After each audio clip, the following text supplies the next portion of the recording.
Kunci kekayaan, ya, wasilah kekayaan. Jadi kalau orang barat, motivator barat menyampaikan rumus kekayaan itu simpel aja, cuma 3 hal. Ya, 3S. Simpel banget. Apa itu? Saving.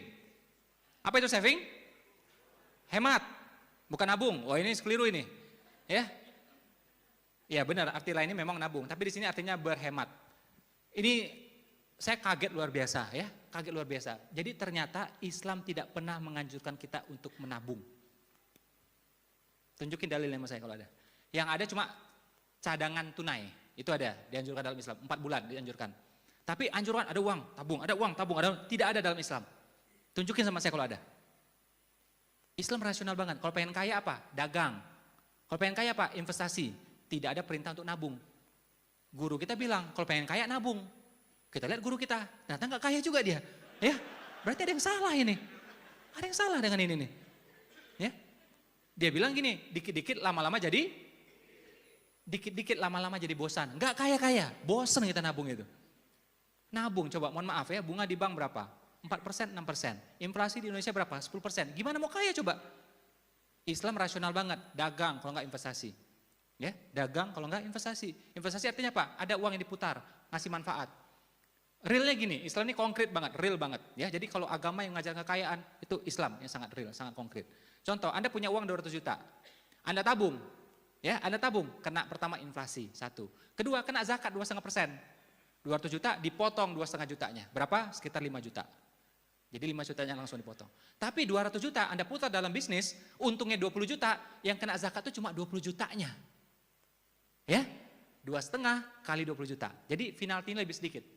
Kurang lebih seperti itu. Ya, jadi Islam menghargai uang yang berputar. Ya, Islam menghargai uang yang berputar. Ketimbang diam seperti itu aja. Ya, makanya saya tidak ketemu dalil yang mengatakan disuruh nabung dalam Islam, tidak ada. Ya, tidak ada sama sekali.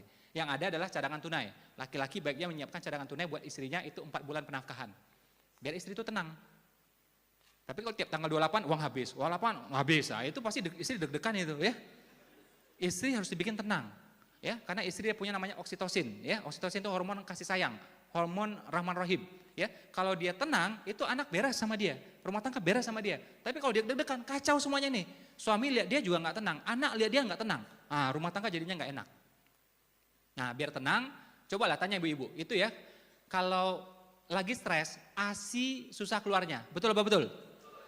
Tapi kalau dia tenang, semuanya beres, lancar itu ASI. Saldo cukup, 12 bulan bahkan. Nah, berlian sebelah sini ada, oke? Properti ada. Ah, udah pasti tenang tuh, nyusui pasti enak udah itu. Ya. Makanya kalau mau romantis ya nggak cukup tuh, romantis kasih bunga, nggak cukup. Kalau mau romantis kasih bunga sekalian tamannya dan rumahnya, itu baru romantis. Ya, itu baru romantis. Wanita boleh cari nafkah, tapi tidak ada keharusan, tidak ada anjuran. Wajib tidak, sunnah tidak. Hukumnya apa? Cuma mubah. Tapi laki-laki mesti fight cari nafkah. Makanya laki-laki dapat warisan 2 kali lipat. Kenapa? Itu buat menafkahi ya wanita-wanita di sekitarnya. Ibunya, istrinya, putri-putrinya, saudari-saudarinya. Contoh, wanita belum menikah, ya, belum menikah. Dia dinafkahi oleh ayahnya, laki-laki. Sudah menikah, dinafkahi oleh suaminya, laki-laki. Bercerai atau suaminya meninggal, balik lagi penafkahan ke ayahnya atau pamannya atau saudara laki-lakinya. Itu yang seharusnya. Ini laki-laki, makanya mesti kuat uangnya. Oke? Punya anak laki-laki misalnya, setelah akhir balik bebas sudah, tidak harus dinafkahi lagi. Tapi kalau anak perempuan, sampai dia nikah kita nafkahi terus. Dia nikah usia 32 tahun, artinya kita nafkahi dia terus sampai usia 32. Ya, ternyata usia 50 tahun suaminya meninggal, balik lagi ke ayahnya. Makanya suami dapat warisan 2 kali lipat, ya, laki-laki dapat warisan 2 kali lipat. Tujuannya apa? Menafkahi wanita di sekitarnya. Perempuan dapat warisan, dapat warisan, jalan-jalan ke Eropa, boleh. Laki-laki nggak bisa kayak gitu. Ini uang harus dipegang ini untuk menafkahi wanita di sekitarnya itu. Maka saya bilang laki-laki mesti kuat cari uangnya, mesti sungguh-sungguh. Zaman dulu orang cari nafkah, ya, laki-laki itu sampai berburu, menombak, memanah, ya, menyelam, melompat, oke, menerkam supaya dapat nafkah, ya, supaya dapat nafkah itu. Jadi cari nafkah memang itu agak stres dikit, agak capek dikit, kadang-kadang beresiko. Nah, tapi terusannya laki-laki. Nah, wanita jangan sampai stres kayak gituan. Ya, jadi andai kata wanita cari nafkah pun, bikinlah yang santai-santai, yang tenang-tenang aja. Jangan sampai stres. Kalau stres, kasih ke laki-laki, kasih ke suaminya.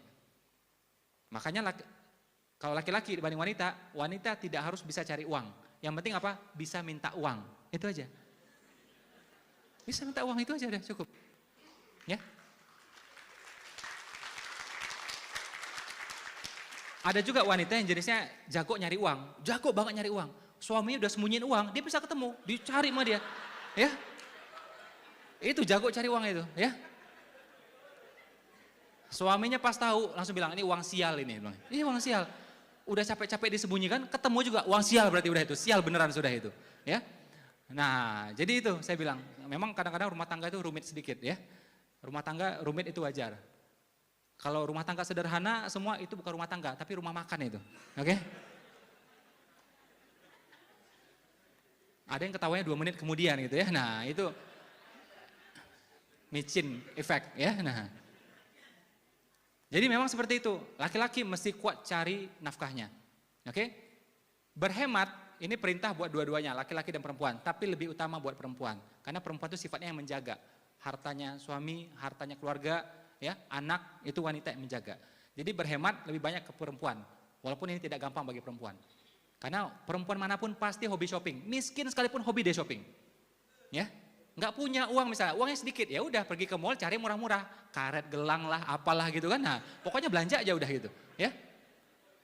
Betul ini? Nah, iya pasti. Kalau wanita sehat normal pasti hobi shopping, ya. Dia ada masalah, nangis, dipeluk nggak diam, ya. Dicium nggak diam, ajak ke mall, langsung lincah banget dia itu.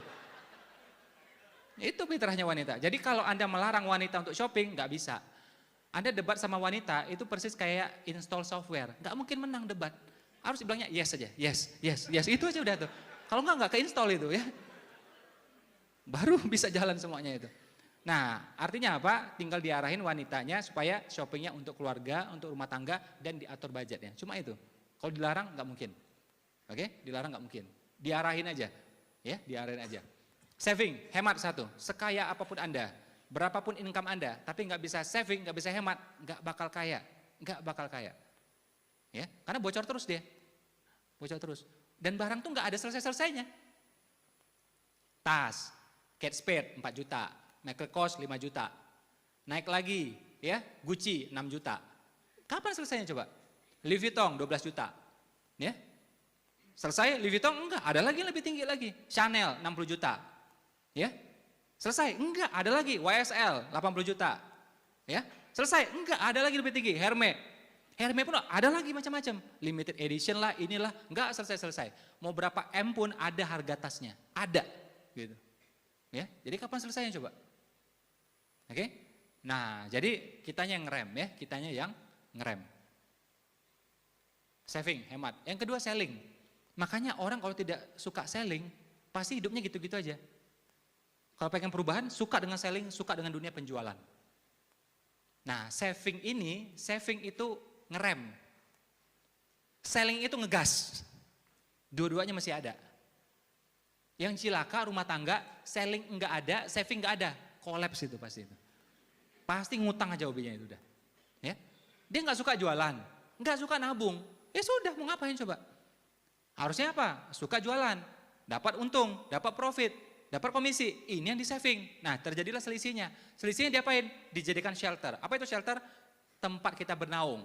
Apartemen, rumah, ruko, apa saja. Ya, tempat kita bernaung. 3S rumus kaya cuma ini. Cuma ini. Ya. Kalau orang barat mengatakan ini, tapi kalau kita tambah lagi ya bersedekah, berbakti sama orang tua, oke, duha ya, dan macam-macam.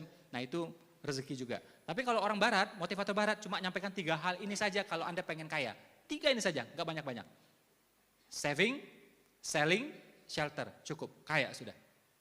Nah, kalau orang nggak bisa jualan, nggak mau jualan, apa yang mau di saving coba? Uang-uangnya nggak ada, apa yang mau dihemat? Makanya ini mesti jalan sinkron semuanya. Sip? Mudah-mudahan nanti saya ketemu lagi ya, tidak ada lagi potongan muka-muka cicilan, udah nggak ada lagi. Ya.